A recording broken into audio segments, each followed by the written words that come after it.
Então, pessoal, hoje nós vamos falar, né, sobre a parte da resposta imunológica das lesões musculares. Nós vamos trazer aqui uma visão mais da imunologia, uma visão da patologia, uma visão da embriologia, tá? Então, é um conteúdo, até certo ponto, um pouco pesado, tá? A gente precisa aí de uma dedicação a mais, mas, assim, é algo curioso, tá certo?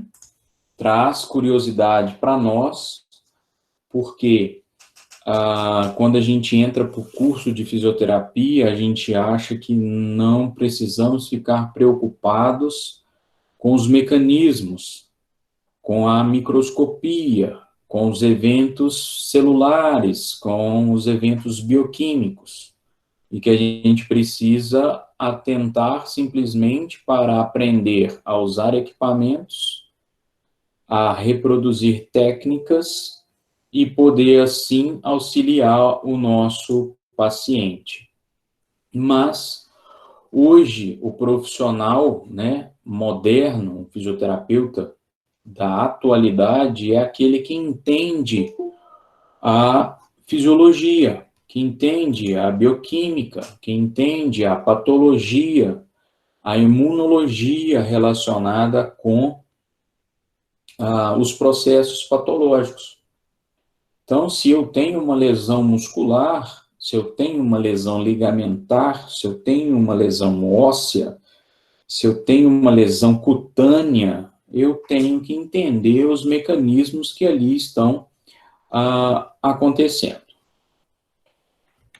Então, para a gente iniciar, eu venho aqui fazer uma recordatória, em que eu preciso, né, que deixe um pouco mais fresco na cabeça de vocês alguns aspectos relacionados Faz direito, não. Não faz não, serviço.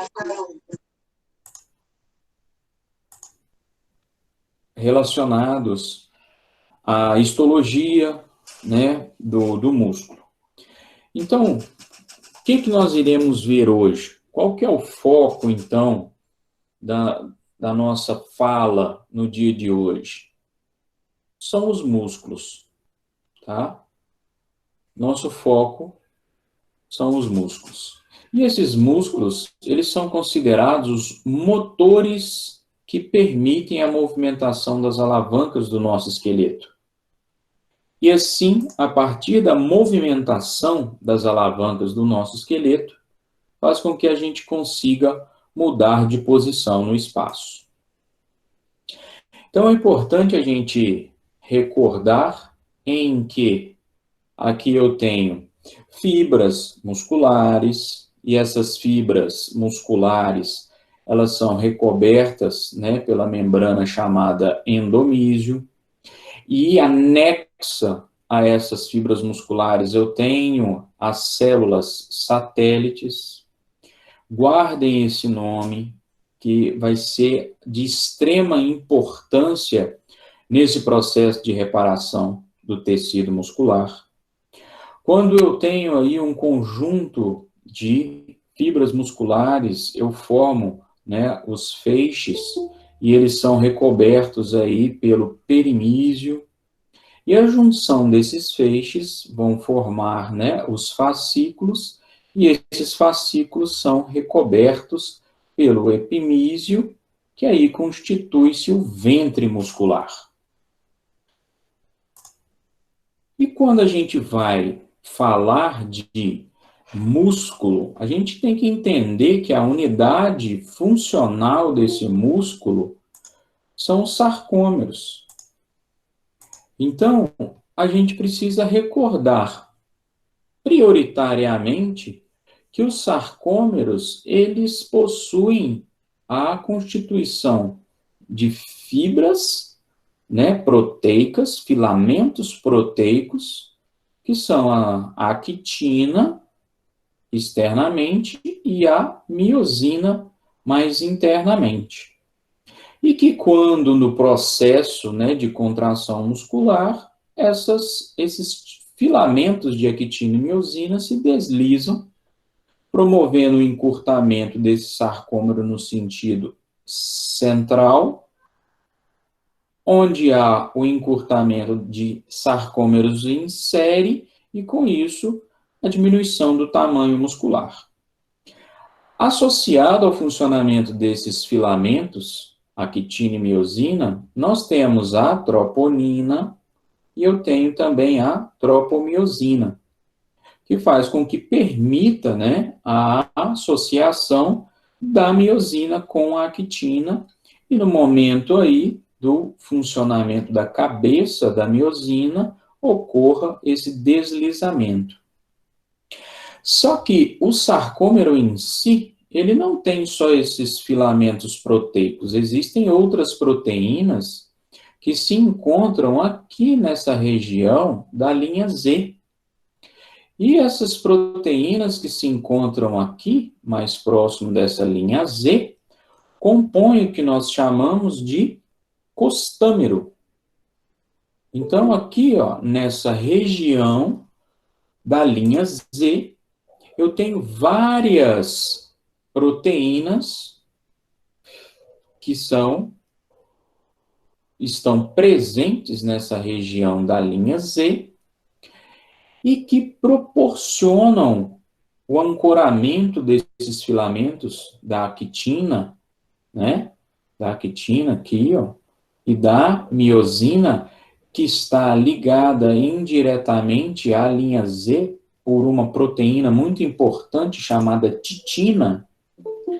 E nessa junção também entre esses sarcômeros, através dessa linha Z, nós temos a presença da distrofina, nós temos a presença da anquirina, nós temos a presença de várias outras moléculas proteicas que fazem com que haja uma estrutura complexa aqui nessa junção dos sarcômeros.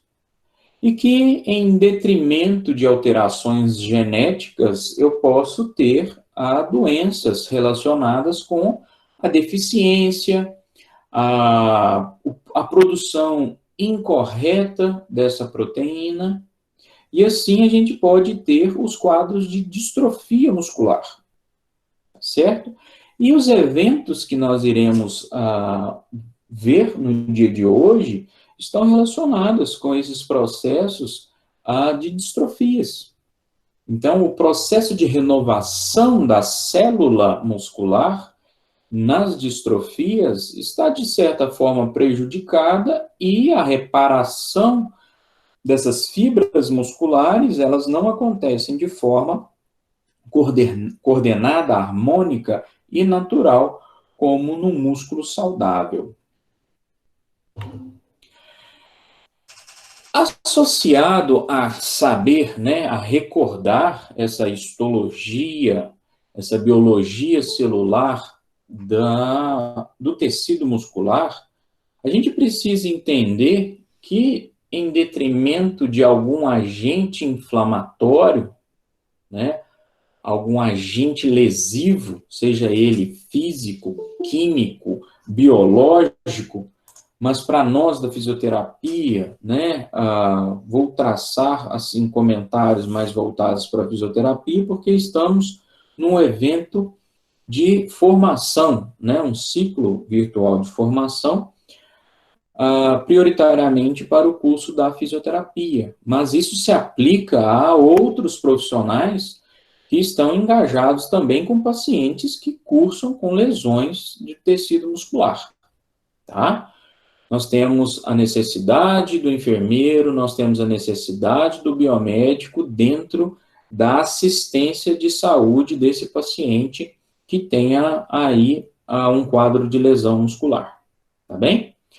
Então, em decorrência aqui, ó, desse agente lesivo, que no caso da lesão muscular, ela está relacionada ao impacto, sendo um dos principais agentes aí de lesão do músculo, é o impacto, a contusão, ou também o estiramento, que a gente pôde ter contato aí na semana passada, né, semana retrasada, com o professor Fábio. E aí, nós temos eventos relacionados com esse processo de lesão.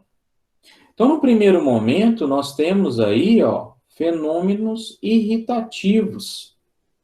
Esses fenômenos irritativos levam à liberação, à síntese de mediadores inflamatórios. Mediadores esses que nós iremos comentar um pouco mais à frente, tá? E esses mediadores, eles podem levar, né, corroborar para o desenvolvimento dos demais fenômenos da inflamação, como os fenômenos vasculares, que estão relacionados aqui com os sinais cardinais da inflamação, como o calor e o rubor. A questão da produção dos mediadores no próprio local da lesão já é um estimulador das vias nociceptivas, então levando aí ao quadro de dor. E mediadores também estão relacionados com os fenômenos exudativos que vão levar ao tumor. Tumor aqui não necessariamente aumento da quantidade de célula, tá? Mas sim o aumento do local da lesão. É o edema, tá certo? Aqui nós vamos caracterizar como sendo o edema. Esse edema formado seja por um transsudato, um conteúdo líquido, né? Ou um exudato, que aí já vem acompanhado de elementos figurados, como células, tá bem?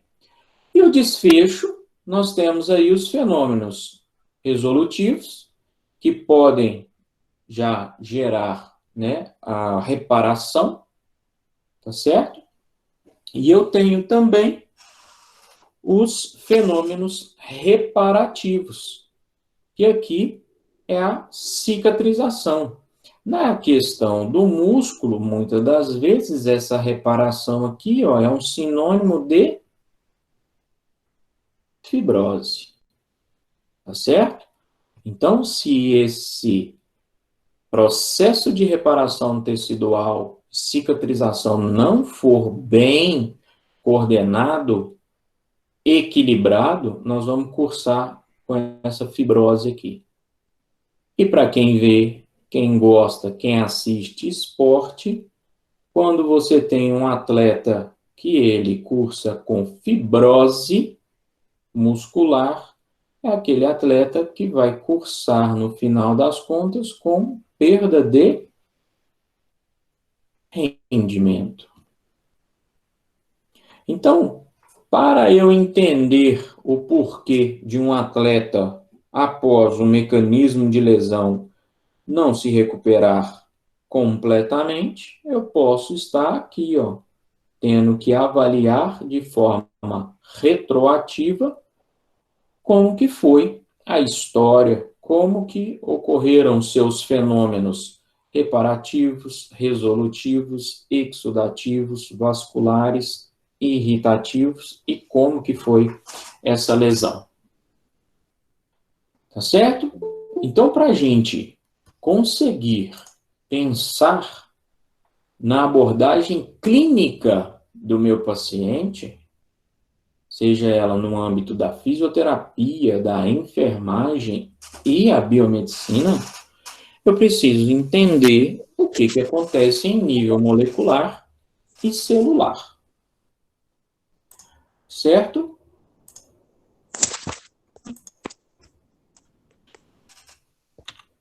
Então, nós temos aqui alguns questionamentos.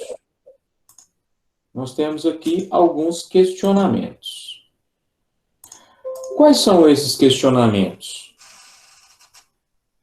O que acontece no músculo após um processo lesivo. O que acontece no músculo após um processo lesivo? É uma pergunta. Quais eventos estão relacionados com a reparação desse músculo lesado? Quais células do sistema imunológico estão sendo recrutadas e estão relacionadas nesse processo de reparação? Quais as etapas de desenvolvimento de uma célula muscular nova? E, quando eu falo de reparação tecidual, tem diferença em cicatrizar um músculo em um indivíduo jovem e um indivíduo idoso? Recursos fisioterapêuticos, eles influenciam no processo de reparação e alteram o comportamento imunológico para que eu tenha aí uma reparação mais adequada?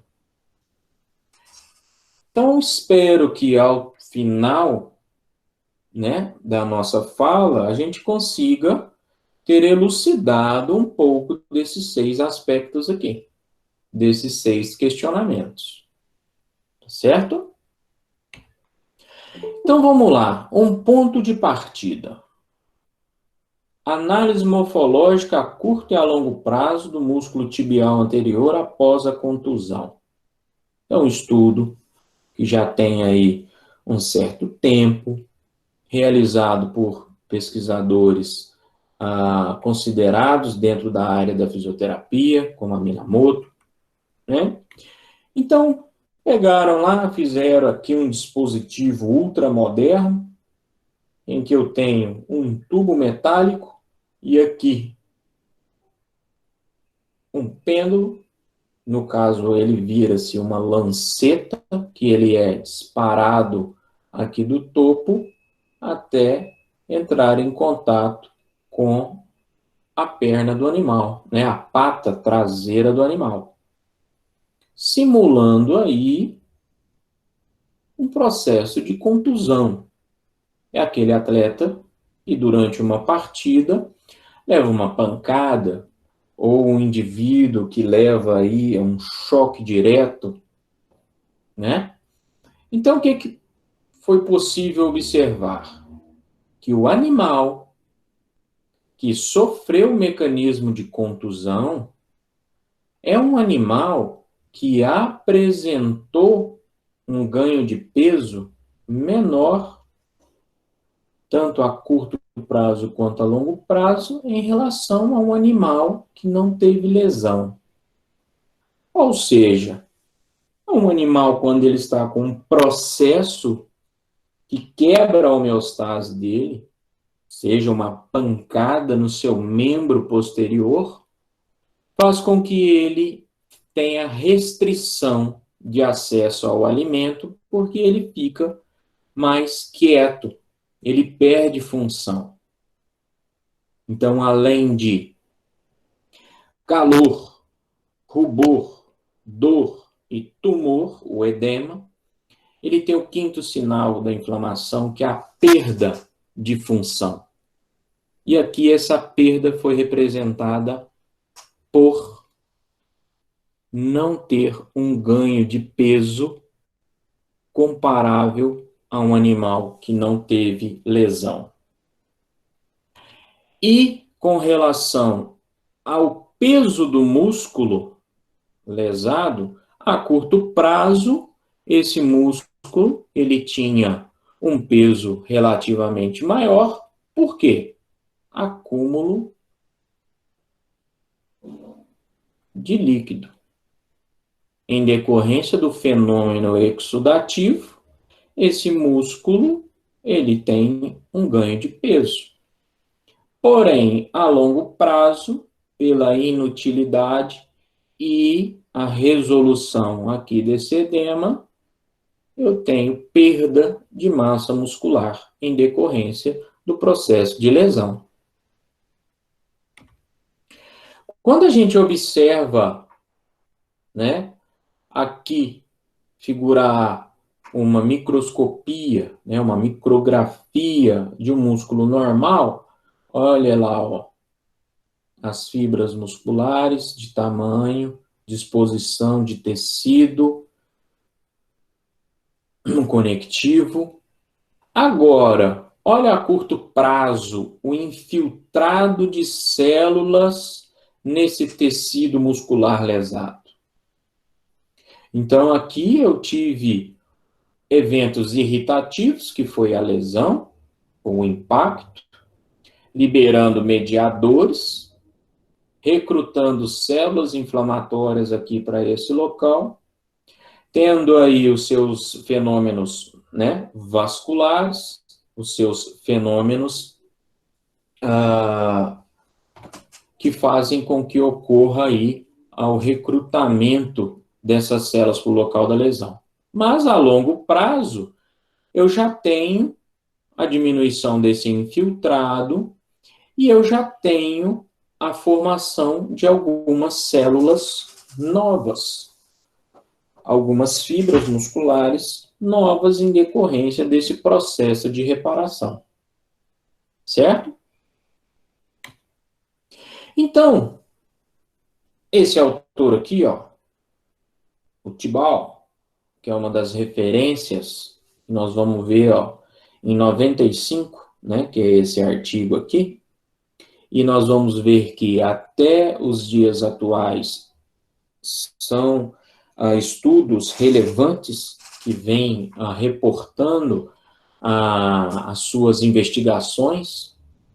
Ele fala que a lesão muscular é caracterizada por uma série de fatores, tais como a desorganização das miofibrilas, a ruptura de mitocôndria e do retículo sarcoplasmático, e com isso eu posso ter uma interrupção da continuidade do sarcolema. Quem não lembra, o sarcolema é a membrana, né, mais íntima ali na região do sarcômero. Esses eventos, eles estimulam uma autofagia, uma autodigestão, geração de necrose dessas células lesadas, além de disfunção da microvasculatura e a inflamação aqui como sendo o recrutamento de células do sangue para dentro desse tecido lesado. Então, é muito complexo eu simplesmente falar que uma lesão muscular é uma contusão ou um estiramento e falar que ele tem grau 1, 2 ou 3. Tem muitos fatores envolvidos nesse processo de lesão. E será que as abordagens, as técnicas, os recursos da fisioterapia conseguem contornar em todos esses pontos? A gente consegue fazer uma otimização desse processo de reparação tecidual? Então, para a gente entender se um recurso a partir, né, da caracterização dos seus efeitos biológicos pode ou não favorecer a otimização da reparação aqui deste tecido. Então, olha só esse estudo aqui. É um estudo relativamente recente, em que foi feita uma análise em que eu tinha, né, nesse estudo, uma interferência no osso, só que também uma redução de volume muscular. Quando o animal ele tinha redução de massa muscular, olha só como foi observado a estrutura óssea nessa região lesada. Então, um indivíduo que tem pouca massa muscular ou uma massa muscular insuficiente ou inapropriada para o funcionamento, quando você tem aí concomitante a uma afecção no tecido ósseo, isso vai prejudicar a reparação óssea.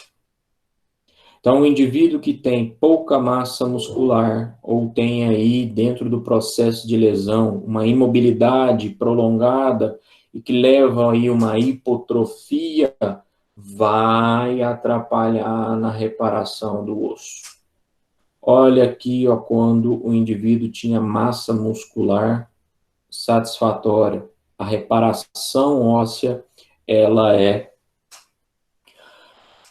de forma aceitável. Então, quando a gente olha o processo de mineralização no indivíduo que não tem redução de massa muscular, é uma reparação próxima de um indivíduo saudável que não tem nenhum tipo de lesão no osso. Agora, quando eu tenho aqui um indivíduo que tem massa muscular reduzida, quando eu tenho uma interferência no seu tecido ósseo, não há uma mineralização, uma reparação desse tecido ósseo de forma adequada. Então, a gente não tem que trabalhar simplesmente a lesão muscular. Nós temos que trabalhar o indivíduo como um todo.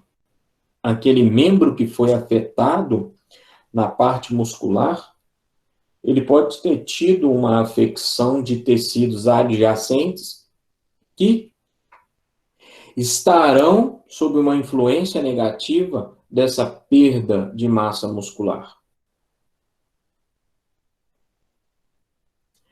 Então, nesse sentido, nós precisamos entender que se eu pego um músculo numa condição normal e esse músculo vai sofrer algum tipo de lesão, vai sofrer algum tipo de desarranjo das suas fibras musculares. Eu vou ter todos os fenômenos da inflamação aqui até chegar a um processo de reparação, de resolução. Certo? E se esse processo de reparação, de resolução, não for feito de forma adequada, eu não vou substituir esse músculo por novas células musculares que o nosso tecido tem capacidade de fazer. Será depositado neste local um tecido que não tem as mesmas propriedades. Se não tem as mesmas propriedades, este músculo perde capacidade. E esse indivíduo, se for um atleta, perde rendimento. Se for uma pessoa que não é um atleta, pode ter as suas atividades de vida diária comprometida. Então, não pensemos em reparação tecidual apenas no nível do desporto, mas também no nível aí civil, vamos dizer assim. Então, muito bem. Nós temos agora um músculo lesado. E eu preciso resolver essa lesão. Se eu deixar, o tempo vai fazer isso. Então, como é que o tempo faz isso? O tempo vai promover uma invasão rápida e sequencial de células inflamatórias nesse local aqui da lesão. Isso pode durar dias ou meses e vai chegar num processo de regeneração tecidual. Isso se existir um balanço na síntese dos fatores inflamatórios e anti-inflamatórios e dos fatores que vão levar ao crescimento, diferenciação e maturação das células do tecido muscular. Então, existe uma cronologia em que, após uma ação de lesão, eu tenho um predomínio em questão temporal e do tipo de células. Então, no primeiro momento, imediatamente falando após a lesão, em que eu posso ter rupturas de microvasos, né, dessa microvasculatura da musculatura, eu preciso ter uma fase de coagulação. E o principal componente que nós temos aqui relacionado à coagulação são as plaquetas. Depois, em determinado momento, que eu já fiz esse processo de coagulação, eu posso agora começar a busca pela eliminação dessas células que foram lesadas, mortas. Então, eu vou induzir um processo aqui de inflamação, que eu vou recrutar, né, ó, recrutar as células inflamatórias. Então, nesse momento aqui, ó, em torno de 2 dias a 3 dias, eu tenho um predomínio muito grande dos neutrófilos.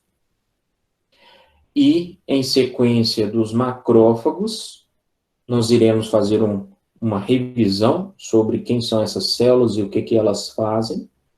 Mas guardem que essa célula aqui, ó, é a célula, vamos dizer, chave para o processo de reparação tecidual, tá? Os macrófagos. Nós temos a ação dos fibroblastos na deposição de tecido colágeno e a ação dos linfócitos, sejam eles linfócitos T, helper ou citotóxico. Muito dificilmente, numa lesão por distensão ou uma lesão por contusão, nós teremos a presença de linfócitos B. Mas se, em decorrência de uma lesão, eu tiver aqui a colonização, uma infecção concomitante, aí os linfócitos B estarão presentes aqui também nessa curva. Mas guardem isso, que eu tenho uma dinâmica de diferentes populações celulares ao longo do tempo pós-lesão. E isso vem sendo melhor caracterizado. Então, eu tenho neutrófilo e eu tenho subpopulações de neutrófilos. Eu tenho neutrófilos que vão corroborar para a reparação tecidual, mas eu tenho neutrófilos que vão corroborar para a extensão do dano tecidual. Eu tenho aqui papel de populações de macrófagos distintas, que nós chamamos aí de macrófago M1 e macrófago M2. Guardem isso, que essas duas populações aqui nós iremos trabalhar bastante com ela. Nós temos a ação dessa população de linfócitos T helper, que são os linfócitos T regulatórios. Essas células aqui têm sido verificadas o seu potencial de influência positiva nesse processo de reparação. Caso o indivíduo não tenha o funcionamento dessas células regulatórias, eu posso ter uma reparação de forma equivocada. E ao longo da presença dessas células, eu tenho também a síntese. Eu tenho a síntese de mediadores, como espécies de oxigênio e nitrogênio. Eu tenho citocinas inflamatórias, como o TNF, e a IL-1, e a IL-6, e a IL-8, que é uma quimiocina, no caso. E eu tenho a presença aqui de IGF-1, que vai estimular o processo de crescimento e diferenciação das células. A IL-10, que vai fazer aqui um papel-chave, né, na troca do perfil desses macrófagos no processo de reparação. Então, quando a gente vai entrando e conhecendo e tendo curiosidade para o estudo microscópico, ou seja, molecular, celular, a gente vai vendo tantos mediadores, tantas substâncias, que a gente não pode olhar simplesmente para um paciente que tem aí uma lesão muscular e falar assim, isso é tranquilo. Isso aqui é simplesmente um estiramento, uma distensão. 10 dias está tudo resolvido. Se eu fizer tal recurso, vai cair para 7. Se eu fizer tal recurso, isso aqui vai em 3 dias, esse cara já está jogando bola de novo. Não, nós não podemos encarar assim. Tá certo? nós precisamos lembrar de todos esses envolvimentos, de todos esses fenômenos, porque senão vai se tornar um paciente com lesões repetitivas. E se a gente está aí pensando num representante que precisa do seu aparelho locomotor em plenitude, nós estamos pensando aí num exemplo como um atleta. Se tem um atleta de alto rendimento e a gente não cuida dele de forma adequada, a vida útil desse atleta de rendimento está fadada a ser reduzida. E a gente vê tantas joias aí de várias modalidades desportivas que têm uma vida útil tão breve por conta de negligências nos processos de reabilitação. Então, para a gente, né, entender aí como que essas células irão influenciar nessa reparação tecidual, nesse processo de reposição desse músculo que estava lesado, e agora ele pode se tornar um novo músculo. E lembrando que alguns destes processos aqui, ó, eu não preciso ter a lesão, o impacto, aquela ruptura de fibras. Esses eventos podem estar relacionados com os microtraumas que a gente faz durante sessões de musculação. Então, alguns desses eventos aqui são extremamente importantes para a hipertrofia, para o crescimento, para o improve, para a melhora do padrão muscular do nosso paciente. Ah, do nosso paciente atleta? Não! Do nosso paciente como um todo, seja desde uma criança até um idoso, tá certo? Nós temos que entender que todos estes processos podem estar relacionados não só com uma lesão por impacto, por uma contusão direta, com trauma, não.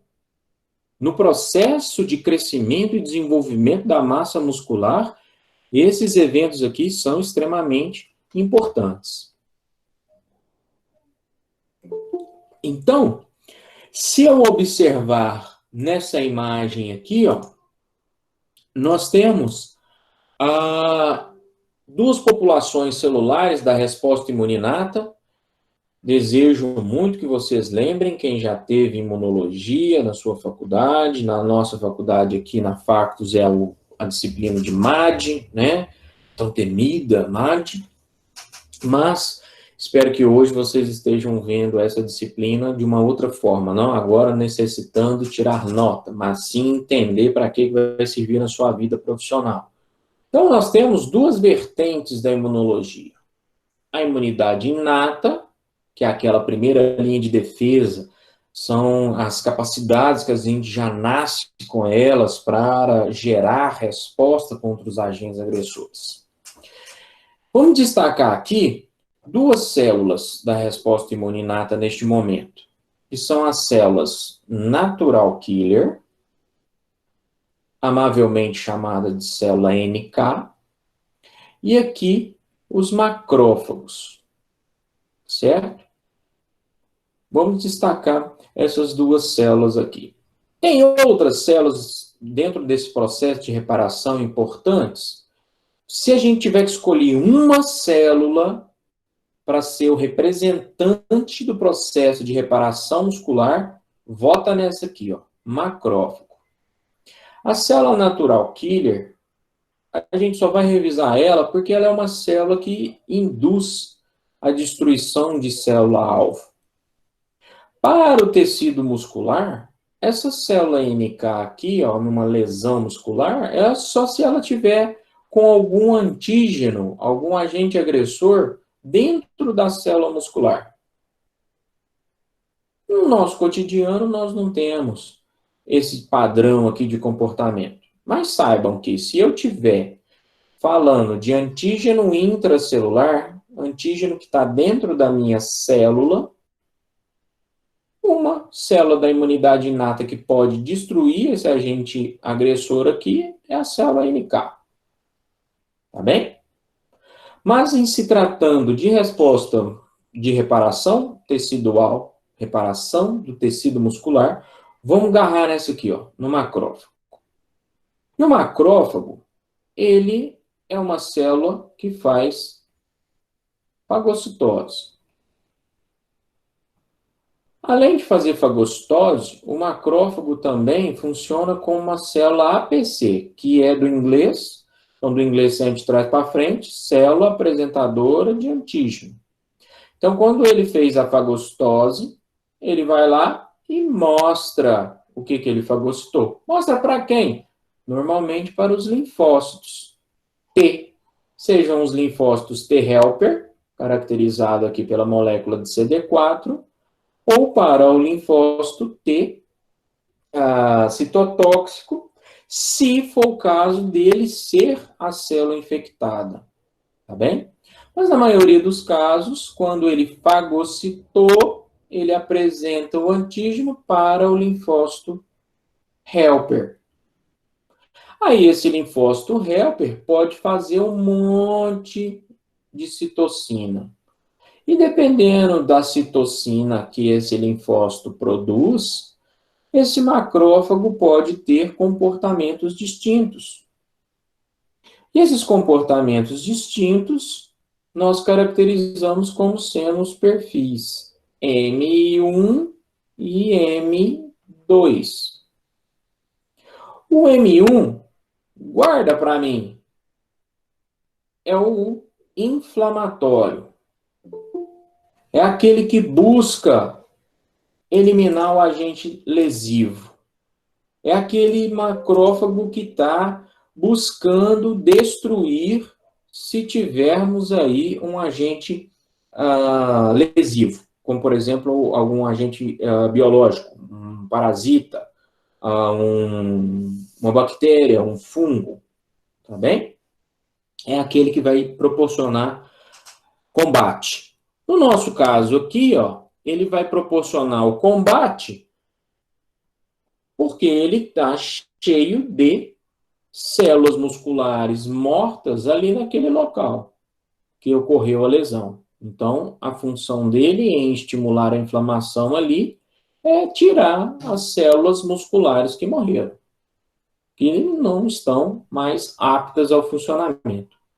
E esse macrófago M2 aqui, ó, é o macrófago da cicatrização. Então, guarda, esse macrófago M1 é aquele que está relacionado com a inflamação. É aquele que está relacionado com tirar o agente agressor. É aquele que está relacionado com tirar as células mortas, dar aquela limpada no local da lesão.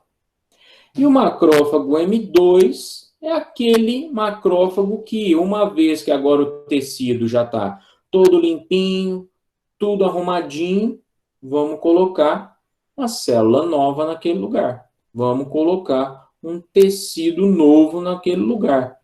Então, aqui, ó, eu vou fazer a deposição de fibras de colágeno, eu vou induzir a formação de novos vasos sanguíneos, tá certo? Tudo bem? Então, aqui nós estamos com esses dois perfis. Guardem isso para o processo de reparação. Comecei a reparar o meu músculo lesado e esse M2 terminei de fazer a reparação do meu músculo lesado. Dentro da imunidade adaptativa, ou adquirida, ou chamada de imunidade específica, é aquela que a gente vai adquirindo ao longo do tempo. Então, nós temos aí linfócito T citotóxico, carinhosamente chamado de linfócito CD8, que ele nada mais é do que uma NK moderna. Ele vai lá, reconhece o agente agressor intracelular por meio dessa molécula aqui e destrói essa célula que está infectada. Tá bem? Basicamente uma célula NK. Mas o processo de reconhecimento é que é diferente. Mas o processo de destruição é o mesmo. E essa célula aqui, ó, também está relacionada com esses eventos transitórios da inflamação e da cicatrização. Tá bem? E A célula CD4, que a gente já falou um pouco dela. O que que ela é? Ela é o maestro. O maestro da resposta imunológica. Essa célula aqui, ó, que ao produzir citocina, influencia aqui. É ela que ao produzir citocina, influencia no macrófago que está apresentando o antígeno para ela, que influencia macrófagos que estão fora desse local de lesão ou até mesmo dentro do local da lesão. É ela que vai influenciar o linfócito B a produzir determinada classe de anticorpo. É ela que vai fazer com que uma célula NK fique mais potente ou não. Ou seja, é a célula maestro. Não é à toa, fazendo um parêntese aqui, que o indivíduo que tem HIV fica suprimido porque o vírus destrói essa célula. Então, se você destrói o maestro, a orquestra não toca adequadamente. Tem um monte de gente que sabe tocar todos os instrumentos. Está lá todo mundo. Porém, ninguém sabe tocar na hora correta e de forma harmônica. Então, por isso que essa célula aqui é tão importante. E ela é importante neste processo de mudança do M1 para o M2. Qual que é a ação do CD4 aqui na transição? Ela adotar o perfil Treg que nós comentamos lá no gráfico. Tá bem? Então, se eu tenho aqui uma condição de M1 adequado, M2 adequado, influência do Treg adequada, influência do linfócito citotóxico adequada, essa cicatrização vai acontecer de forma adequada. A chance de colocar fibra, colágeno e fazer fibrose nesse músculo vai ser muito pequena. Agora, se isso aqui não trabalhar de forma adequada, a chance da reparação acontecer de forma anormal, equivocada, e esse músculo não ser substituído por uma célula muscular adequada e sim por tecido fibroso, é grande e esse indivíduo vai ter comprometimento de função. Tá? Então, ó, os macrófagos aqui, ó, o que é legal dos macrófagos nessa resposta? Ele é microbicida, ele faz fagocitose, que a gente já comentou. Então, por ele ter ação microbicida, ele já faz a destruição de agentes infecciosos. Então, se num processo de lesão muscular, esse processo for causado por um micro-organismo, por exemplo, tem algumas bactérias que adoram ir para o músculo, tá? Principalmente umas bactériazinhas que colonizam boca. Saúde bucal em indivíduos de alta performance é extremamente importante. Por quê? Uma doença aí periodôntica, então a periodontite, um canal, uma cárie, pode levar um processo de lesão tecidual muscular por conta das toxinas da bactéria e colonização dessa bactéria nesse sítio, e aí uma reparação tecidual de forma inadequada e o indivíduo perder rendimento. Exemplo, quem gosta de futebol pode lembrar aí do Carlitos Tevez. Ele, enquanto não foi diagnosticado um abscesso dentário, ele não teve recuperação plena da sua condição muscular. Quando foi feito o tratamento odontológico dele, ele passou a ter recuperação do seu tecido muscular e voltou a despontar como sendo um grande atacante aí do futebol. Foi na época que ele defendeu aqui o Corinthians, né? E esses macrófagos também são importantes para a remoção dos debris. O que é debris? É lixo, é resto. Então, quando eu tenho lá um monte de tecido muscular que morreu, e aí, a partir da morte dessas células, vão acumulando restos celulares. E os macrófagos são esses responsáveis pelo reparo ali, ó, daquela limpeza, né? Então, ali, ó, não só os macrófagos, mas também um perfil aí de colaboração pelos neutrófilos, mais dos macrófagos do que dos neutrófilos. Os macrófagos, então, naquele ambiente ali da lesão, eles são importantes porque, além de fazer fagostose, fazer recrutamento desses debris celulares, eles fazem a síntese de citocinas, síntese de fatores de crescimento, síntese de óxido nítrico. Então, eles vão passar a regular a quimiotaxia. O que é quimiotaxia? É a atração das células de defesa para aquele local. Tá certo? E vão regular também a proliferação dos fibroblastos. Falou em fibroblasto, falou em cicatriz. Tá? Por quê? Vamos ter a síntese de colágeno. E um papel fundamental. Adianta colocar tecido novo se eu não vou nutrir esse tecido, não vou oxigenar esse tecido. Então, eu preciso de angiogênese. Eu preciso da formação de novos vasos. Tá? Então, aqui, ó, se a gente for fazer uma síntese, um resumo do que o macrófago faz, nós estamos aqui, ó. O macrófago que estava lá naquele local de tecido a ser reparado, sofrendo a influência de várias citocinas que são produzidas lá no meio. E num primeiro momento, esse macrófago ele vai ser pró-inflamatório, lembra? Pró-inflamatório. Ele vai fazer a limpeza daquele local, ele vai fazer com que eu consiga apresentar antígenos para os linfócitos T, tá bem? E aí ele vai ser aquele linfócito, aquele macrófago que vai estimular a resposta, que vai acender a luz de alerta, que vai ligar ali toda a população de células da resposta imune para reparar o tecido. E em determinado momento, esse macrófago ele vai polarizar para o lado de cá.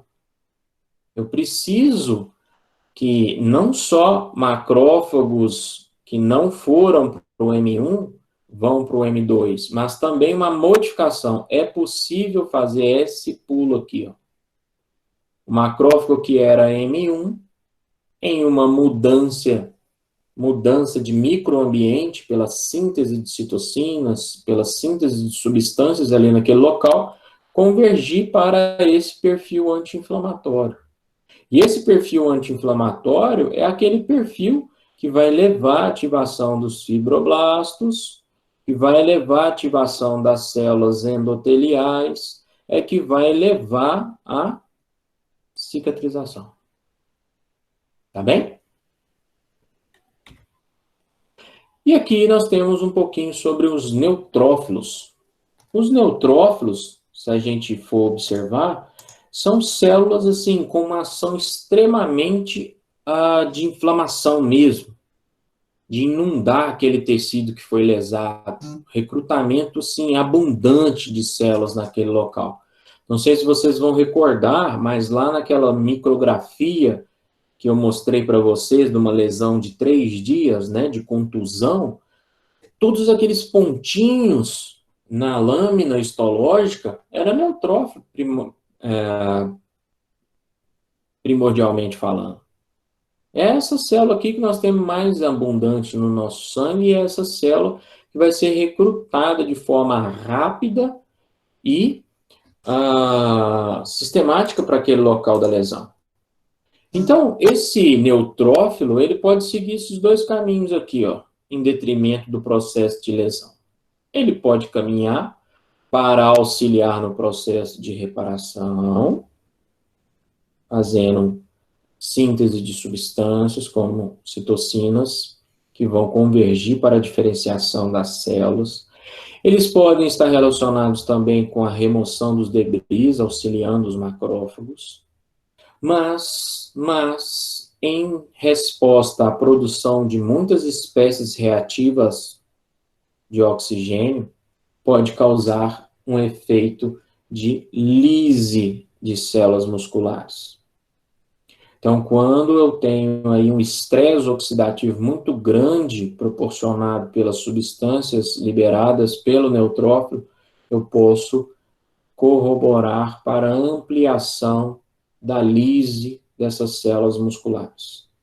E aí o infiltrado inflamatório é mais intenso e as respostas são maiores e mais difíceis de serem controladas. E assim o processo de reparação fica prejudicado.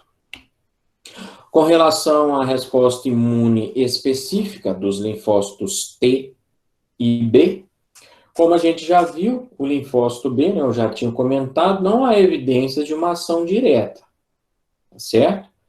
Mas em detrimento aí, né, da produção de alguns padrões moleculares de dano, de estresse, pode ser que seja ativado os linfócitos B, produção de algumas classes de imunoglobulina que facilitam o processo de fagocitose, tá?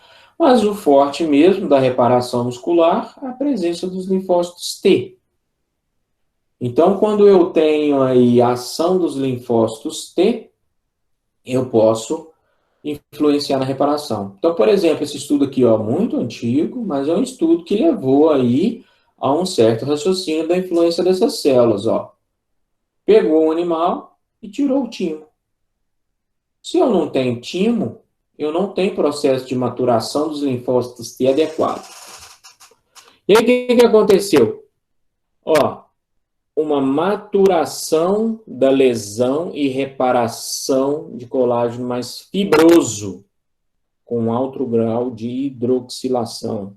Ou seja, um tecido de cicatrização mais rude, mais inflexível, que não tem tanta propriedade de manutenção do funcionamento desse tecido muscular. Porém, o que eles fizeram?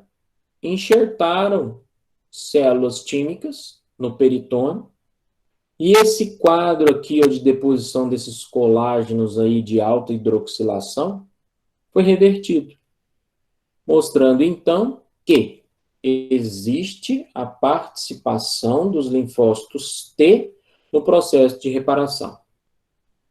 Certo? Então, ó, camundongos que não tinham timo apresentam cicatrizes mais finas, associadas à redução do CD8. Até certo ponto é bom ter uma cicatriz um pouco mais fina, mas dependendo do tecido em que eu estou com a deficiência da influência aqui, ó, do linfócito citotóxico, eu não vou ter condição. Imagina só fazer uma cicatrização com tecido de reparação no músculo, um quadríceps, por exemplo, um isquiotibial, né? Um grupamento, né? Os grupamentos posteriores da coxa aí, eles são mais frágeis, são mais fracos do que o grupamento anterior, então lesam mais facilmente. Imagina só se eu fizer uma reparação tecidual de forma fina, insuficiente, que rapidamente vai entrar aí no seu limite de proporcionalidade, ou seja, sai da sua fase elástica e passa para a fase plástica de forma rápida, com pouca carga, ele já consegue passar desses limites e ocorrem rupturas, ou seja, lesões repetitivas. E aí, o indivíduo só vai ficar na sala da fisioterapia. Perdeu o rendimento. É aquele indivíduo que também quer fazer as suas atividades de vida diária e não consegue porque constantemente tem incômodos de pequenas lesões da musculatura. E aí, quando a gente fala, né, desses linfócitos T, eu preciso que vocês recordem ou, né, passem a ter em mente que o linfócito T CD4, ele possui perfis. Aqui estão ilustrados os dois perfis clássicos, que é o TH1, o T é de linfócito T, o H é de helper, auxiliar em inglês, 1 porque foi o primeiro perfil a ser caracterizado, 2 porque foi o segundo. Esses perfis, eles trabalham de forma como se fosse uma balancinha, tá? De um lado TH1, de um lado TH2. Se a balança pender para o lado do TH1, ou seja, o TH1 está mais pesado, então ele está predominando, isso aqui não é bom. Por que não é bom? Muita inflamação, muito macrófago M1, não vai cicatrizar adequadamente. Em contrapartida, quando eu tenho um predomínio de M2, ou de TH2, ele fica mais pesado, isso aqui vai ter muito M2. Isso aqui vai ter Treg demais e em momento inadequado. E aí eu vou começar a depositar tecido de cicatrização no momento errado e eu vou fazer uma cicatrização errônea e eu vou perder função desse tecido muscular. Além desses perfis aqui, ó, TH1, TH2 e o T regulatório que eu já comentei com vocês, nós temos outros perfis, que é o TH17, e tem-se visto a influência desse perfil, que ele é um perfil extremamente inflamatório, extremamente inflamatório. Então, quem tem algum tipo de doença autoimune que leva a dano tecidual muscular, isso aqui pode estar extremamente influenciando de forma negativa no processo de reparação. Tá certo? Então, quando eu tenho aí algum tipo de doença autoimune que predomina este perfil inflamatório aqui, o processo de reparação muscular pode estar de forma muito prejudicada. Nós temos outros dois perfis, que é o TH9, um perfil mais voltado para processos parasitológicos, e o perfil TH22, que é um perfil que ainda está em estudo, não se sabe muito bem qual que é o papel desse perfil na resposta da lesão muscular, tá bem? E nem em muitas outras doenças não temos aí uma caracterização muito bem desses perfis aqui, tá certo? Então, guardem. Perfil TH1 é o perfil da inflamação, está associado ao M1. Num primeiro momento, muito bom ter ele. É essencial ter ele. Num segundo momento, eu preciso do perfil TH2, porque é ele que vai fazer a indução aqui, ó, do M2, que é a parte da cicatrização, auxiliada pelo perfil T regulatório. Tá bem? Por que é importante esses perfis? Ó, a ativação de fibroblastos para a produção do colágeno, né, a fibrogênese e também a angiogênese, tá certo? Esses perfis são relacionados aí com a reposição, a estimulação de uma formação de uma nova célula muscular. Então, aqui nós trazemos por escrito, né, o que a gente já comentou, por ação dessas citocinas, mas eu gostaria que vocês guardassem o interferon como sendo uma citocina muito influente no perfil TH1, tá? O inosa aqui é uma produção do macrófago, como tá aqui, ó, tá bem?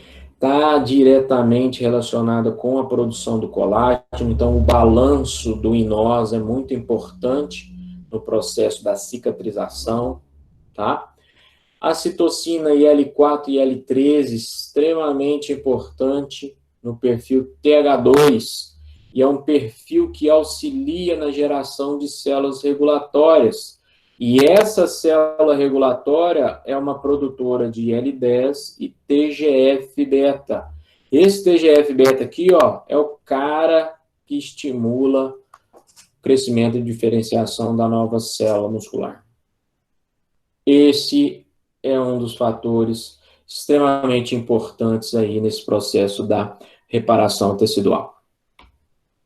Nós temos as citocinas inflamatórias, que é aquele lá do primeiro momento, extremamente importante a IL-1, a IL-6, essa danada aqui, ó, hoje em dia estuda-se muito a ação dessa citocina, seja ela de origem da gordura, né, do adipócito, ou seja, ela de origem do próprio músculo produzindo essa citocina.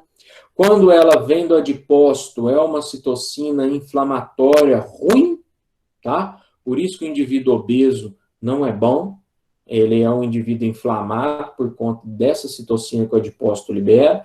Porém, a citocina IL-6, que é de natureza do músculo, ela é importante porque ela é anti-inflamatória. Então, nesse processo de reparação, quando eu estou do M1 e vou passar para o M2, quem ajuda? A IL-6 do próprio músculo, que faz com que ocorra diminuição dessa citocina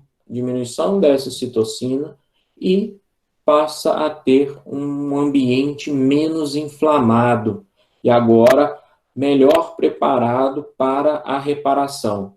Então, ela vai estar aí relacionada com essa transição. Guardem aí, ó, IL-6 muscular é top, tá certo? E outras miocinas. Quando a gente fala miocinas é porque é produto do próprio músculo, tá bem?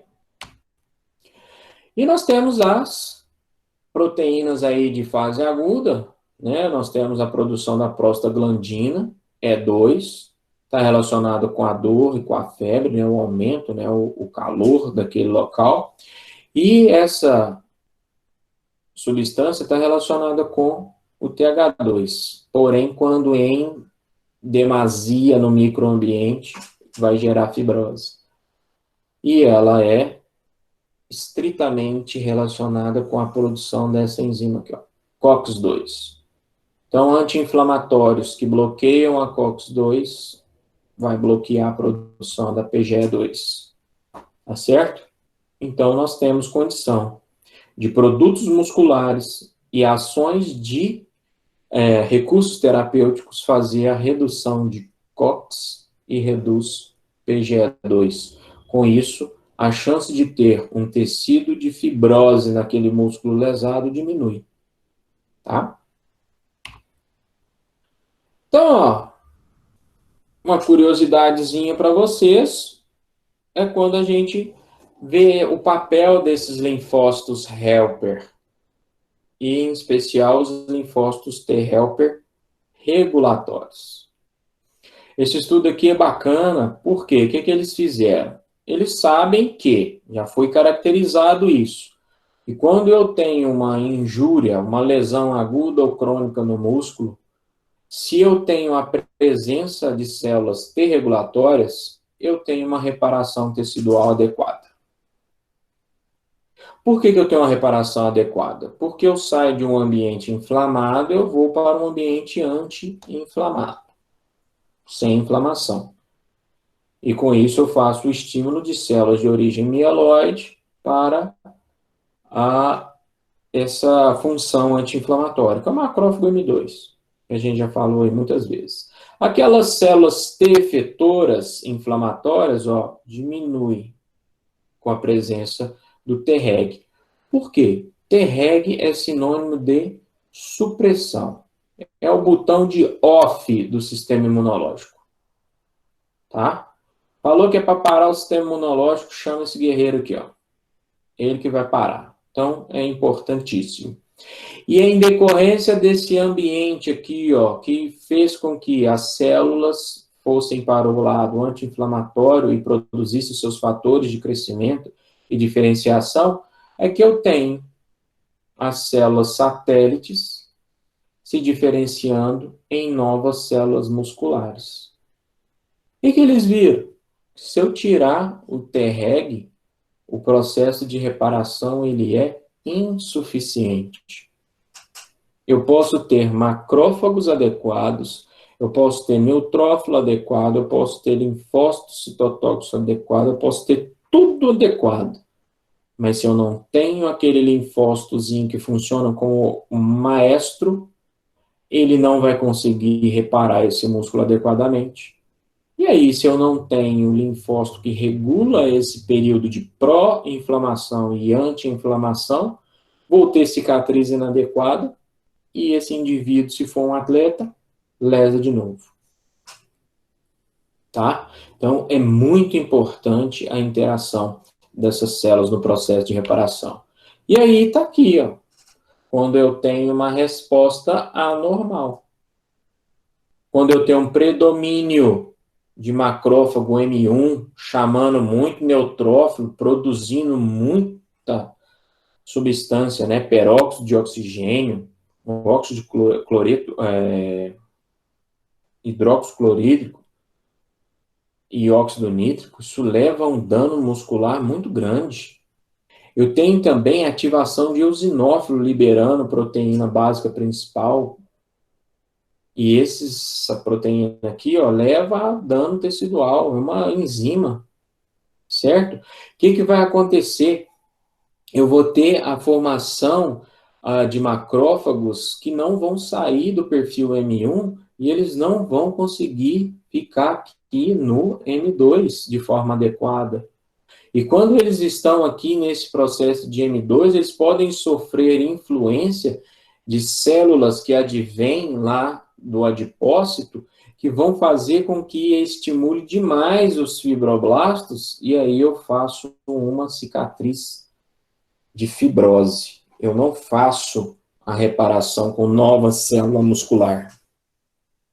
Então, sai do compasso. Se eu não tenho células regulatórias adequadas, eu não tenho uma regulação desses perfis de macrófago, eu não tenho uma regulação das outras células adjacentes ao processo de reparação, e, pelo contrário, recrutamento de células inflamatórias em grande quantidade que corroboram para maior dano tecidual. E no processo de reparação, eu vou ter deposição de fibrose e não formação de novas células musculares. Mas se tudo acontecer direitinho, nós temos este esquema aqui, ó, em que por ação desse emaranhado, desse pool de células no local da lesão, por ação aí dos seus mediadores, né, aquele fenômeno irritativo, eu vou ter recrutamento de células que vão ser macrófago M1? Vou. Eu vou ter recrutamento de células citotóxicas? Vou. Eu vou ter ação de linfócitos regulatórios? Vou. Eu vou ter perfis de M2 balanceando com M1? Vou. Vou ter recrutamento de células que advêm do adipócito? Vou. Só que tudo vai funcionar de forma tão harmônica e que vão fazer com que ocorra a estimulação das células satélite, e essa célula satélite vai gerar uma nova célula muscular. Então, quando eu tenho a resposta imunológica funcionando de forma adequada, essa célula satélite é ativada, ela é proliferada, ela é diferenciada e ela forma uma nova célula muscular. Esse estímulo aqui pode ser por um agente de lesão, por uma pancada, por um agente infeccioso ou simplesmente por fazer o microtrauma do exercício físico. Ok? Então, muito bem. A parte imunológica, a gente já, certo ponto, já entendeu. Tem muita coisa mais envolvida? Tem. Mas nesse momento, eu espero que vocês tenham compreendido. Eu preciso do macrófago nessas ações M1, M2. A influência desses macrófagos podem sofrer via linfócito CD8, via linfócito Treg e os linfócitos TH1 e TH2. Tá bem? E aí vai ocorrer a ativação da célula satélite até formar uma nova célula muscular. Como é que acontece isso aí?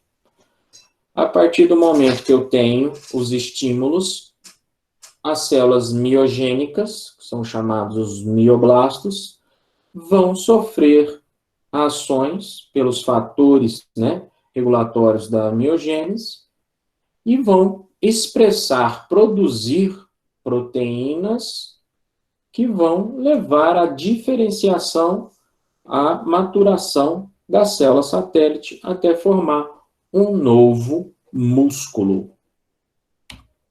Então, tá aqui, ó, a minha célula satélite. Ela fica adjacente às fibras musculares. Próximo lá, às regiões em que eu tenho a irrigação. Temos aqui células do microambiente, como os macrófagos, que estão lá residindo. Outras células, como, por exemplo, as células mesenquimais, de origem de adipócitos, né, que tem a mesma gênese de adipócitos. Eu posso ter aqui células como os linfócitos, células dendríticas, tá bem? Eu posso ter N células aqui adjacentes convivendo com esses macrófagos. Mas como o macrófago é o nosso elemento chave aqui da reparação, vamos guardar ele. Então, essa célula satélite, ela, ao longo do seu processo de ativação, ela vai expressar aqui, ó, fatores citoplasmáticos, são proteínas citoplasmáticas, que são marcadores de etapa de desenvolvimento dessas células satélite. Então, nós temos lá, né, adjacente às fibras musculares, essas células satélites, e elas são chamadas de células quiescentes, ou seja, estão vivas, mas estão quietinhas lá, estão em stand-by. E a partir do momento que elas começam a sofrer essas estimulações por conta dos macrófagos, das células inflamatórias naquele local, porque teve uma lesão aqui nesse cenário, elas vão ser ativadas. Quando elas são ativadas, elas vão ser passadas aí para uma condição de mioblastos. E elas podem ser renovadas e ficar quietinha aqui de novo. Esses mioblastos podem ficar quietinhos aqui de novo. Ou então progredir. A partir do momento que estão sofrendo influência aqui, eles vão sofrer aí uma expansão, multiplicando-se, né? Vários mioblastos, e depois vão se diferenciar. Em quem? Em miócito, que aí é uma célula muscular mesmo. Então, eles só vão trocando aqui a expressão dessas proteínas, que são os marcadores de indução aí, essa diferenciação da célula satélite em um miócito. E aí depois ocorre a fusão desses miócitos, por isso que uma célula muscular estriada esquelética é multinucleada, porque esses miócitos se fundem formando um miotubo. Esse miotubo, ele vai sofrer um processo de diferenciação, de crescimento e de maturação, e vai chegar um momento que ele vai constituir novas fibras musculares. E aí repõe aquele local que está lesado. Agora, se o estímulo for para crescer, fazer mais músculo, aí eu tenho a hiperplasia num processo de hipertrofia, né? De crescimento muscular, maior número de fibras musculares. Então, a hipertrofia seria o crescimento, o volume. E a hiperplasia eu fazer com que ocorra o aumento do número de fibras. E aí o indivíduo realmente estaria inferindo que ele seria mais forte, tá? O cara que tem mais fibra é aquele cara que consegue, aquela pessoa, né, no caso, é aquela pessoa que consegue gerar mais recrutamento de unidade funcional e com isso fazer mais força. Então, ó, existe uma dinâmica da produção desses fatores proteicos da diferenciação aqui, de uma célula satélite quiescente até formar uma miofibrila. Então, eu tenho aqui o PAX7, depois o MioD, depois a mioginina e depois a mioglobina de cadeia pesada. E aí eu tenho as etapas, ó.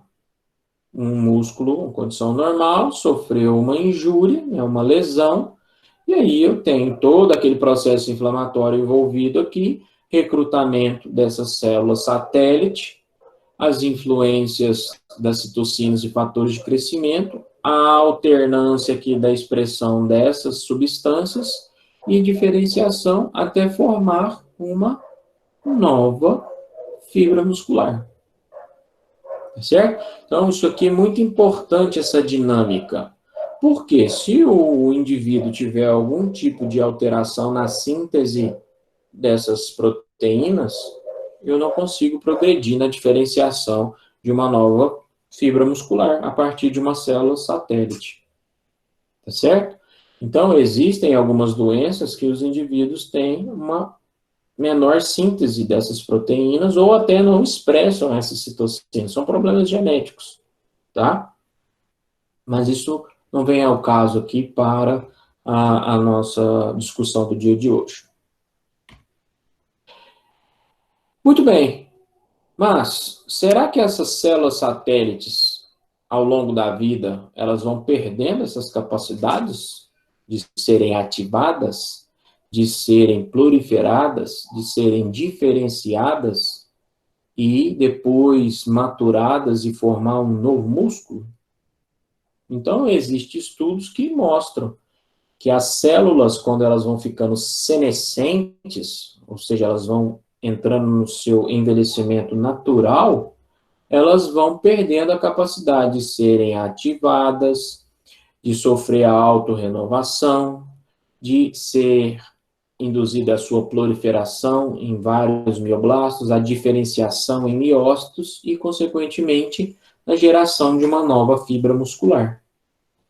Então, quando a gente pega aí, ó, uma micrografia, essa aqui, ó, de imunofluorescência, aqui eu tenho um indivíduo adulto jovem e aqui um idoso. Aí, quando a gente vê, ó, olha o tamanho da fibra. Olha o tamanho da fibra. Eu já tenho aqui fibras menores. Já tenho umas fibras aqui, ó, que são muito grandes, tentando fazer uma compensação. Tá? Os vasos sanguíneos, eles já não são tão densos como os vasos sanguíneos da musculatura de um jovem. A taxa de proliferação aqui, ó, no jovem, ela é maior do que no idoso. Então, aqui eu já tenho muita matriz. Isso aqui é o tecido conectivo, olha o tanto de tecido conectivo que eu tenho no indivíduo idoso em relação ao tanto de tecido que eu tenho conectivo no indivíduo adulto jovem.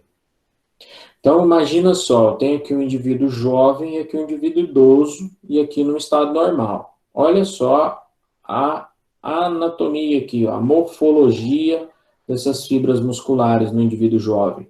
No indivíduo adulto, né, idoso, eu já tenho uma morfologia diferente, as células parecem que já estão mais fundidas umas nas outras, eu já tenho maior quantidade de tecido conectivo interposto aí essas fibras. Imagina depois que o indivíduo sofreu algum processo lesivo, ficou imobilizado, o indivíduo é jovem, imediatamente quando tirou a imobilização, a musculatura dele sofreu dano, sofreu, ó. As fibras estão um pouco menores, já não tem assim tanta, né? A gente já olha que elas não estão com uma arquitetura muito saudável. Mas olha o que acontece quando eu tenho um indivíduo que é idoso. Olha o tanto de tecido conectivo que está depositado aqui, ó, nesse local. Isso é tudo tecido conectivo. Era para ter músculo aqui, ó, e eu não tenho. Olha as fibras, bem pequenas. Morfologia diferente. A gente olha para a lâmina e vê que está uma morfologia diferente. Agora, 3 dias depois que tirou a imobilização e começou a fazer exercício, olha a recuperação dessa fibra muscular aqui do indivíduo jovem. Olha só, quase próximo ao normal, 3 dias depois que ele começou a movimentação. Em compensação, ó, olha o indivíduo idoso. Olha o tanto de tecido conectivo que está sendo depositado aqui, ó, que toma conta. Aqui não tem mais jeito de ter músculo nesse lugar aqui, ó. Existe um restabelecimento? Existe. A fibra cresceu, tem volume agora, mas a quantidade de tecido não é a mesma. tá bem? Existe um prejuízo. E o que eles observaram? Que esse prejuízo no funcionamento da reparação tecidual do idoso poderia estar relacionado com essa citocina aqui, ó, que é a IL, a interleucina 33. Ela é uma interleucina que está relacionada com a indução do perfil TH2. E o perfil TH2 é aquele perfil que está relacionado com a estimulação do Treg. Então, existe um elo de ligação. E aí, viram, ó, que quando eu tenho um indivíduo adulto, normal, jovem, tem uma certa produção de IL-33, recrutamento de células Treg e uma reparação tecidual efetiva. Porém, quando eu pego um animal aí, né, mais aqui, ó, é um camundongo, ele é idoso, olha aí, ó, a quantidade de citocina IL-33 já reduziu. Consequentemente, o recrutamento de linfócito T regulatório também diminui. Logo, o processo de reparação muscular não é completamente adequado. Mas, olha que legal, administraram nesse animal idoso a IL-33. Quando administrou a IL-33, ela é exógena, né? Não foi produto desse animal aqui, mas ele recebeu ela. Ó, dá uma melhorada na infiltração de células T regulatórias e olha a reparação tecidual, ó. Só ficou um pouquinho. Se a gente comparar esse animal aqui com esse animal que não teve uma reparação adequada, esse tecido aqui, ó, para o indivíduo idoso, pode ser só uma cicatrizinha. Mas ele pode ter o funcionamento e a qualidade de vida, desenvolver suas práticas de forma adequada, de forma satisfatória. Mas é importante isso, ó, que o indivíduo que é idoso, no processo de reparação da lesão muscular dele, o perfil da resposta imunológica vai influenciar se essa reparação vai ser adequada ou não. Se eu vou ter condição de fazer com que a recuperação desse indivíduo que é idoso seja satisfatória. Imagine se é um idoso que faz a prática de exercício físico e ele se sente bem fazendo a prática de exercício físico e, consequentemente, se ele não tem uma reparação adequada, ele tem recorrentes lesões. Olha o tanto que deve ser frustrante para esse idoso, né? E para qualquer indivíduo, toda vez ele gosta de fazer a sua atividade física, mas quando ele vai executar, ele machuca. Aí ele vai lá, faz todo o processo de reparação, vai lá, machuca. Então, será que a gente consegue fazer alguma coisa para que esse perfil de resposta imunológica dele modifique e passe a trabalhar mais favorável ao desenvolvimento de uma cicatriz desse músculo mais adequada? Aquela prostaglandina, que é um fator importante por ação, né, da COX-2, foi visto, ó, que quando o animal ele não tem a expressão da COX-2, ó, não tem a expressão da COX-2, ele não tem a síntese das proteínas importantes para a reparação. Então, o que eu quero dizer com isso aqui? Cuidado com os processos anti-inflamatórios. A gente sempre pensa, tomei uma pancada, eu já vou entrar com o anti-inflamatório ali na hora. Automedicação, né? Aqui esse estudo mostra que até certo ponto eu preciso do processo inflamatório.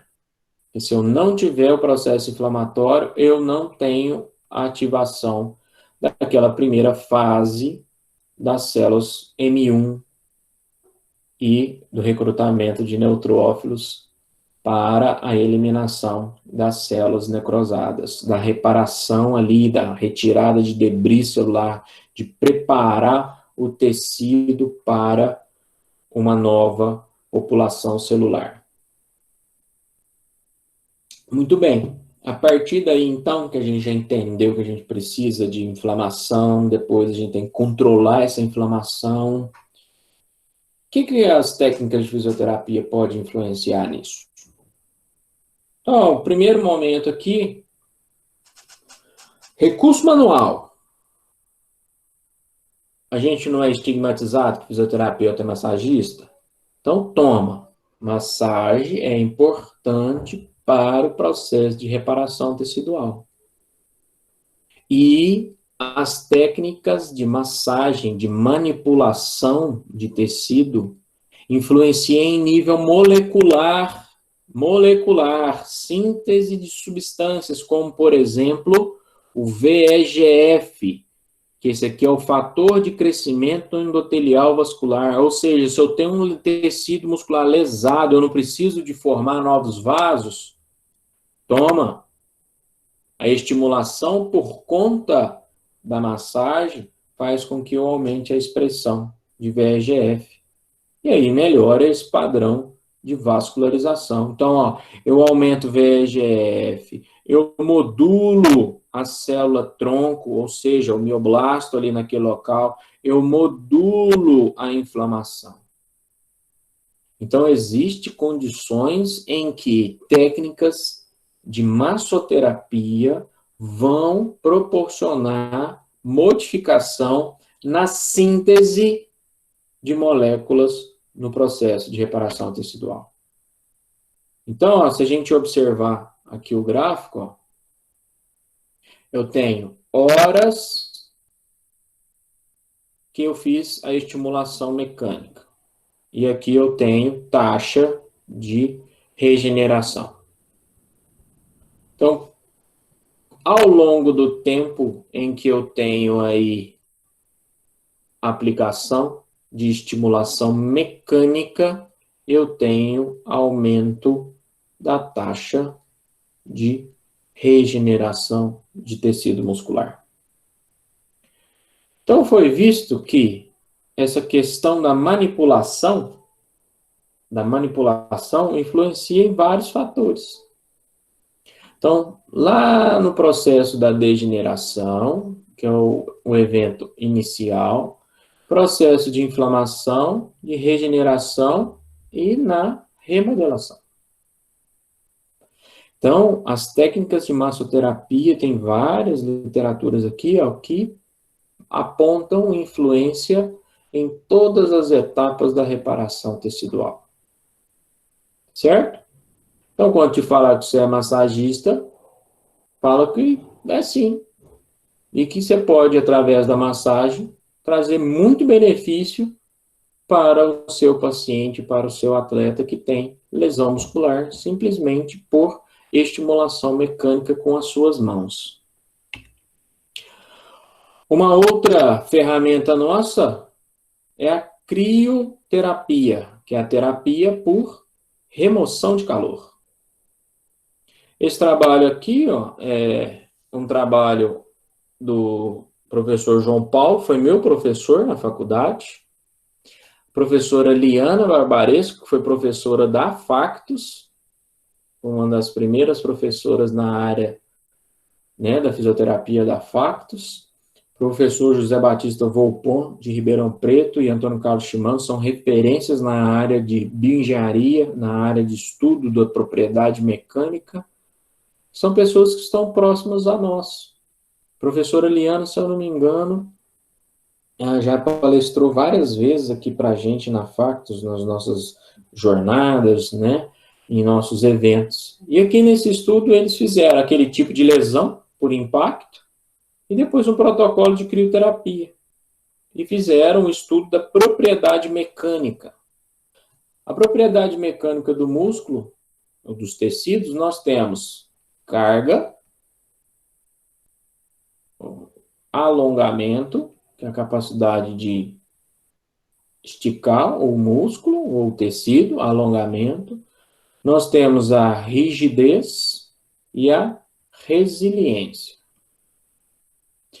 Aqui, ó, eles avaliaram a carga e aqui o alongamento. um animal controle, ou seja, não levou nenhum tipo de pancada, o animal que foi lesado e aquele animal lesado que fez crioterapia. Olha para você ver, ó, quando o animal é lesado, ele aguenta pouca carga em relação ao animal que não tem lesão nenhuma. Porém, quando faz a crioterapia, existe um restabelecimento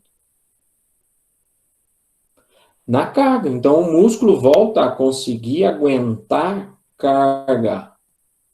E esse músculo também tem um certo, né, restabelecimento, estou meio fora da geometria aqui, um restabelecimento na sua capacidade de alongar.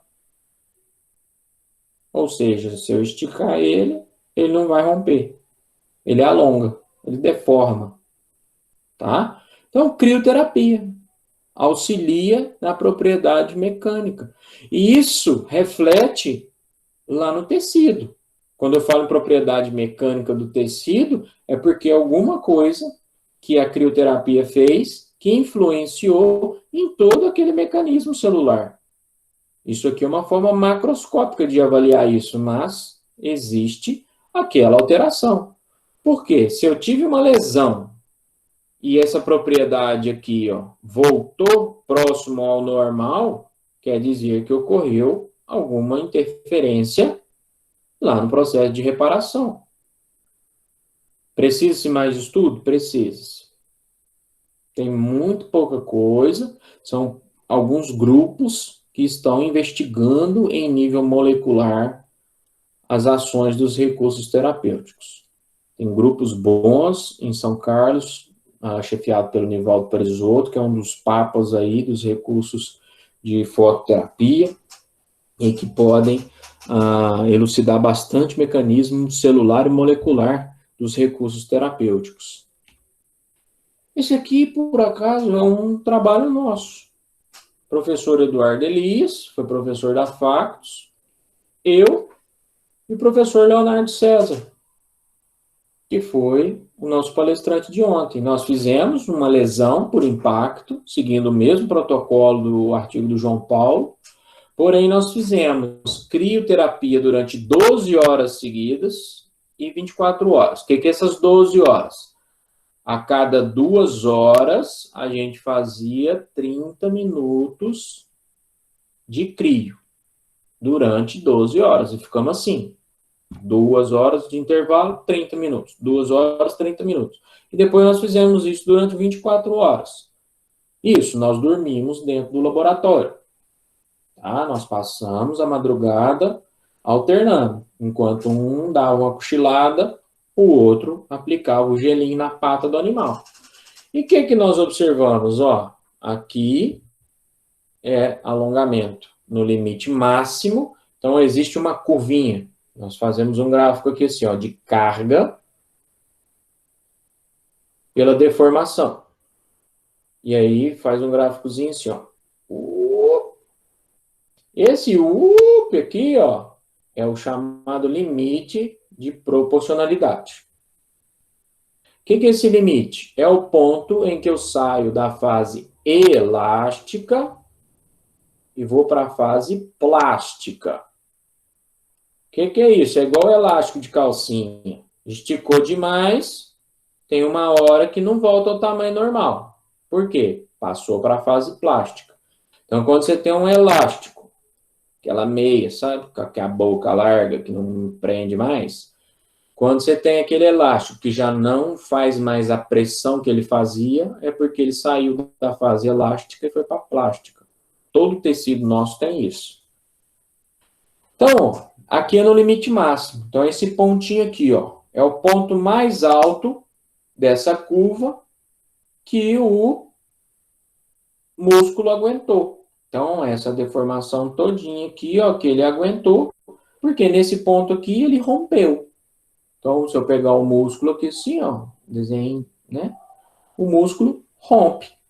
Eu separo a parte de cima da parte de baixo. E aí eu vejo quanto que ele deformou até romper. Olha só, o músculo lesado não deforma tanto. Agora, quando faz crioterapia, seja com 12 ou 24 horas, ó, ele volta a deformar, igual ao normal, sendo que 24 horas retorna ou até aguenta mais carga do que o grupo controle sem lesão. Então, é um recurso nosso. Representa que o processo de reparação tecidual, aqueles eventos, aqueles fenômenos da inflamação estão sendo contidos, estão trabalhando de forma que, num curto intervalo de tempo, o meu músculo já tem condições de ter aspectos comportamentais de normalidade. Crioterapia, gelo. Esse outro aqui, ó, ultrassom terapêutico. Agora já ficou mais moderno, hein? Agora já é equipamento. Ó, sisteminha de pancada, de lesão por impacto, a patinha traseira do animal, e faz ultrassom. Normalmente é ultrassom subaquático. Dá uma olhadinha aqui, ó, alongamento de novo, e aqui a carga. Indivíduo, ó, lesão, diminui a capacidade de deformar e diminui a quantidade de carga que esse animal aguenta. Quando você faz ultrassom, seja ele profundo ou superficial, o profundo melhor ainda, restabelece de forma mais adequada a cicatrização desse músculo. E ele volta a ter as suas capacidades quase próximas ao normal, ou ao controle, das suas capacidades de deformação e carga. Ou seja, o músculo tem condição de voltar e voltar mais precocemente. Vai romper de novo? Aí carece de outros tipos de modelo, tá bem? Mas são recursos que favorecem o processo de reparação tecidual. De novo, trabalho do João. E esse aqui é um trabalho que a gente fez, um estudo piloto, na época de mestrado. Nós temos aqui a participação minha, professor George, com a nossa orientadora, e foi lesão por impacto, e a gente tratou com uma droga que bloqueia a COX-2. Lembra que ela é importante, mas eu não posso ter excesso, porque senão o músculo vai ficar com uma reparação insuficiente. E a gente dosou citocinas. Essa IL-2 aqui é uma citocina que leva à ativação de linfócito, linfócito T. Então, quando uso etório, eu tenho aí uma ação sistema imune adaptativo. Subentende-se. Agora essa aqui, ó, citocina inflamatória. Se eu dou um anti-inflamatório, o que aconteceu com essa citocina? Diminui. E quando eu tenho aqui o interferon, que é aquele perfil TH1, quando eu dei o anti-inflamatório, curiosamente, subiu. Mas só que não é só o TH1 que produz interferon. O macrófago pode produzir interferon, a célula NK pode produzir interferon, o CD8 pode produzir interferon, e próprias células do nosso tecido também têm capacidade de produzir certa quantidade de interferon. Mas o importante desse estudo pilotinho foi isso aqui, ó. Citocina propriamente inflamatória, isso aqui sistêmico, hein?